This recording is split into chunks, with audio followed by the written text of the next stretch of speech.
1er mai, fête du travail, le président de la République Alassane Ouattara annonce le déblocage des salaires des fonctionnaires dès aujourd'hui.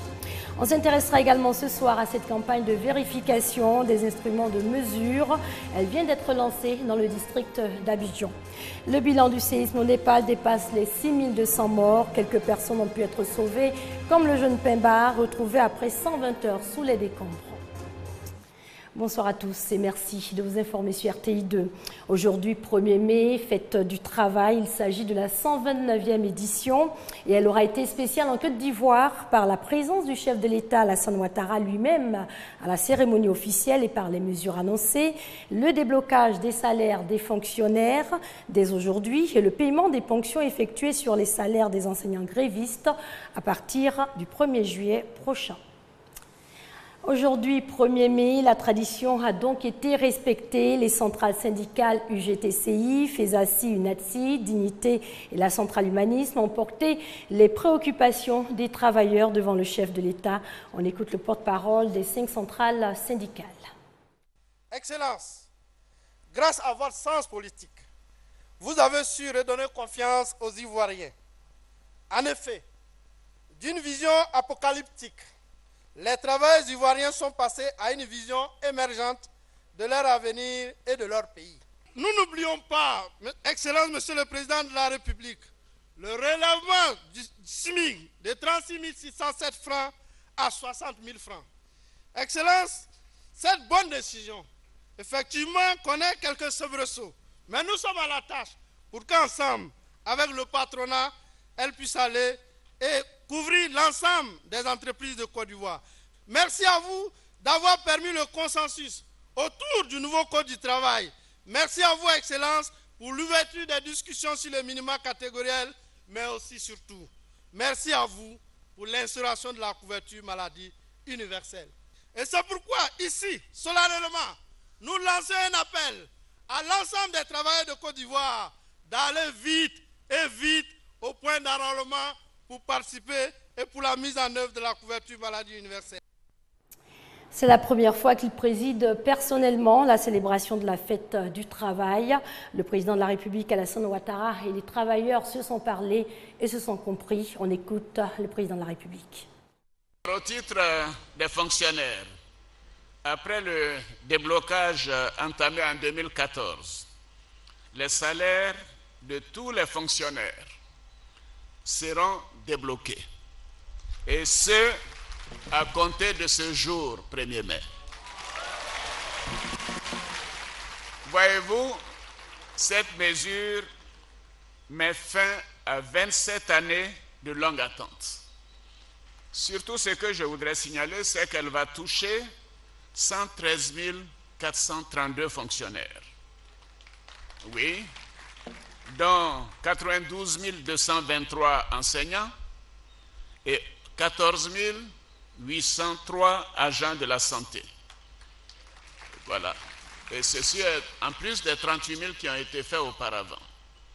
Et cela, pour cette année, va représenter un effort budgétaire de l'État de 77,6 milliards de francs CFA. Donc je peux vous dire que c'est un effort considérable. Mais nous avons entendu vos cris de cœur. Et donc à partir de maintenant, notre fonction publique va pouvoir opérer normalement. Nous aurons, il n'y aura plus de blocage, en tout cas tant que moi je serai président. Et les promotions pourront reprendre, comme le statut de la fonction publique l'exige, tous les 2 ans. Donc cela veut dire qu'il y aura chaque année, chaque 2 ans, une augmentation régulière des salaires des fonctionnaires. Au titre de l'enseignement secondaire, vous avez sollicité le gouvernement afin qu'il reconsidère les décisions prises à l'encontre de celles et ceux d'entre vous du secteur public qui ont observé des arrêts de travail depuis quelque temps. Il s'agit de la ponction sur les salaires pour certains et de la mise sous contrôle des salaires pour d'autres, en 2015, mais je me suis rendu compte que cela avait eu lieu également en 2013. Et cela était une bonne chose. Oui, ne doivent être payés que ceux qui travaillent. C'est pour ça que je dis, je vais vous parler les yeux dans les yeux. Les grèves intempestives ne seront pas tolérées. Les grèves intempestives ne seraient pas tolérées.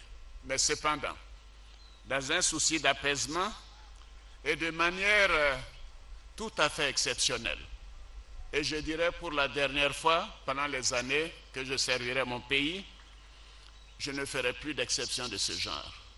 Mais je vais instruire le gouvernement afin que ces ponctions soient payées à compter du 1er juillet sur une période de 6 mois. Mais c'est la dernière fois.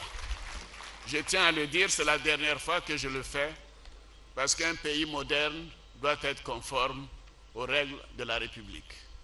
Les grèves intempestives, surtout à l'école, à la santé, priver les citoyens d'envoyer leurs enfants à l'école ou de se faire soigner est inacceptable. Savez-vous que dans beaucoup de pays, les grèves dans ces secteurs sont interdites par la Constitution. Alors donc, messieurs les secrétaires généraux des syndicats, chères travailleuses, chers travailleurs, je compte sur vous, que nous n'ayons plus à revenir sur ces questions. C'est important que la Côte d'Ivoire continue d'avancer. On parle à présent de lutte contre la cherté de la vie. Une campagne de vérification des instruments de mesure vient d'être lancée dans le district d'Abidjan dans le but de protéger les consommateurs. Sephora Zegui et Francis Boifou. Désormais, tous les instruments de mesure vérifiés et jugés conformes aux normes réglementaires porteront la marque de ce sticker vert non falsifiable et autodestructible en cas de manipulation. Pour ceux vérifiés et jugés non conformes, le sticker sera de couleur rouge. Le ministère du Commerce, de l'Artisanat et de la Promotion des PME a officiellement lancé une campagne de vérification des instruments de mesure utilisés par tous les opérateurs économiques. C'est une opération qui se déroule tous les ans, comme le prévoit la loi 62 qui définit les instruments de mesure et réglemente les instruments de mesure à Côte d'Ivoire. Je pense que les opérateurs économiques prennent conscience parce qu'ils n'ont pas intérêt à frauder. Parce que quand vous faites la fraude, c'est vous qui perdez, les clients vous fuient. Par contre, lorsque vous faites la qualité, lorsque vous donnez la quantité exacte, les clients, vous les fidélisez et les clients viennent vers vous et comme ça, vous arrivez à conquérir de nouveaux marchés. L'utilisation frauduleuse des instruments de mesure est sanctionnée par la loi. Lorsque l'instrument de mesure n'est pas conforme, détracté, l'amende va jusqu'à 10 millions. Pour les utilisations frauduleuses, vous avez 6 millions. Ou la peine d'emprisonnement. Ce sont au total 120 000 instruments de mesure qui seront contrôlés par plus de 300 agents de la direction de la métrologie, de la qualité et de la répression des fraudes. Une mesure qui vise à lutter efficacement contre la cherté de la vie en Côte d'Ivoire. Dans le district d'Abidjan, la campagne a commencé par les volucompteurs, notamment les stations-service, et devrait durer 10 jours.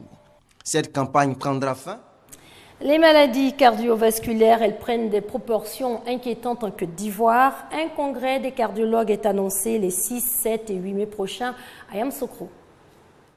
Les maladies cardiovasculaires sont la première cause de mortalité dans le monde, selon l'Organisation mondiale de la santé, OMS. L'organisation estime à 17,5 millions le nombre de décès imputables à ces maladies chaque année. 16 millions de ces décès surviennent avant l'âge de 70 ans et la plupart dans les pays à revenus faibles ou intermédiaires comme la Côte d'Ivoire. En Côte d'Ivoire, actuellement, 34% des populations sont hypertendues.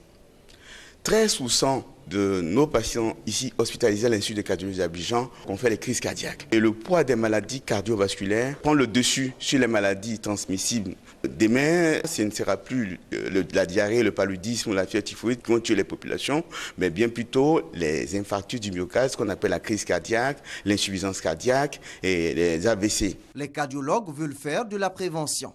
Ils organisent du 6 au 8 mai prochain à Yamoussoukro le 2e congrès international de la Société ivoirienne de cardiologie avec pour thème les coronaropathies en Afrique subsaharienne, de la prévention au traitement. Nous allons avoir des travaux pour faire d'abord la cartographie de ces maladies dans nos différents pays et puis identifier le plateau technique des prises en charge dans ces différents pays. Donc il s'agit de mettre ensemble tous nos moyens pour optimiser la prise en charge de ces maladies. Plus de 300 spécialistes en cardiologie de haut niveau de 15 pays africains, y compris le Maghreb, la France et la Belgique, sont attendus à Yamoussoukro. Cette nouvelle bien triste, Diengou Seynou, ancien président de la Fédération ivoirienne de football de 1990 à 2002, a tiré sa révérence. Il était à la tête de la FIF lorsque la Côte d'Ivoire a remporté pour la première fois la Coupe d'Afrique des Nations. C'était en 1992 au Sénégal. Séisme au Népal, le bilan dépasse les 6200 morts. Quelques personnes ont pu être sauvées. Le jeune Pemba a été retrouvé après 120 heures sous les décombres. Son histoire. Quelques blessures légères seulement et déjà Pemba Tamang raconte comment il a survécu 120 heures enseveli. Un miracle pour cet employé d'hôtel de 15 ans. Quand je me suis réveillé, j'étais dans le noir absolu et j'ai réalisé qu'il y avait eu un tremblement de terre. Je suis resté là où j'étais à réfléchir. Pendant 5 jours, il se nourrit d'un peu de beurre clarifié. Les militaires israéliens qui l'ont pris en charge restent stupéfaits face à son état de santé. Il est arrivé ici, il a été examiné. Il parlait avec nous de façon remarquable. Il était entièrement conscient, comprenait nos questions, nous étions capables de communiquer. Il n'a pas l'air d'avoir de blessures importantes. L'hôtel de 9 étages où se trouvait Pemba s'est effondré avec le séisme de magnitude 7,8 samedi. L'Axman a dû retirer son équipement pour atteindre le jeune homme et l'extraire des décombres. Je suis arrivé à lui. Je lui ai donné de l'eau et je lui ai dit « Nous sommes ici pour te sauver, mon frère. Ne t'inquiète pas. » Il était vraiment étonné à ce moment-là. Il m'a dit « Tu es un Dieu qui est venu à moi. S'il te plaît, sauve-moi. » Alors que le bilan des victimes s'alourdit, les chances de retrouver des survivants s'amenuisent. La course contre la montre touche à sa fin pour les sauveteurs qui espèrent encore trouver d'autres miraculés. On s'intéresse pour terminer à Adolf Hitler, chancelier du Reich en 1933. 70 ans après son suicide, le souvenir de l'homme continue de hanter son village natal à l'ouest de l'Autriche.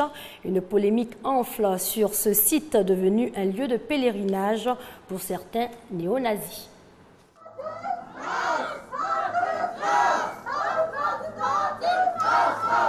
Les nazis dehors sont venus scander ces manifestants antifascistes devant cette bâtisse jaune. C'est ici qu'a vu le jour Adolf Hitler en 1889 et pour eux, c'est toujours un symbole de l'extrême droite.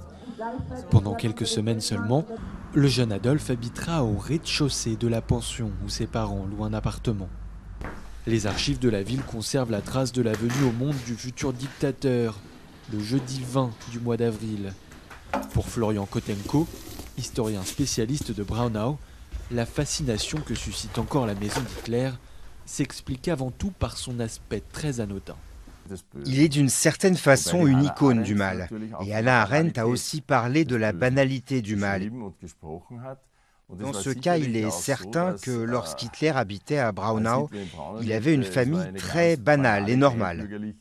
La maison est depuis l'époque nazie l'attraction phare de la municipalité, aux grandes dames des 17 000 administrés de la ville, exaspérés par la publicité que leur fait la bâtisse. Monica Raschhofer, rédactrice en chef d'une publication locale, voit depuis plusieurs dizaines d'années défiler les journalistes du monde entier, inlassablement attirés par la même histoire. Assurément, il y a beaucoup d'habitants ici qui souhaiteraient que Braunau ne soit pas seulement perçue comme la ville de la maison d'Hitler, mais aussi pour son patrimoine historique gothique qui est beaucoup trop peu reconnu. C'est vraiment le souhait de beaucoup d'habitants qu'une autre image de la ville soit proposée. Le bâtiment du 15 rue Salzburger Vorstadt est fermé depuis 2011.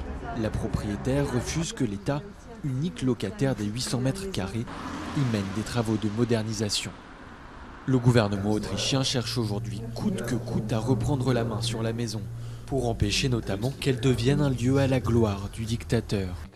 Il nous faut bien reconnaître les faits, et les faits sont qu'il y a un contrat locatif. Donc nous avons d'une part fait une proposition d'achat, et d'autre part, parallèlement, nous essayons de trouver une voie légale pour l'expropriation. La municipalité a fait installer devant la maison un bloc de pierre en mémoire des victimes de l'Holocauste, appelant à la paix et à la liberté. Une stèle qui a déjà été la cible de dégradation. Au ministère, on assure que l'acquisition de la maison aura lieu avant la fin de l'année. Parmi les projets ensuite envisagés, la maison pourrait devenir un centre pour handicapés, avec l'espoir que le calme puisse enfin revenir sur le village de Braunau. Fin de cette édition, excellente fête du travail à tous et à toutes. Bonsoir.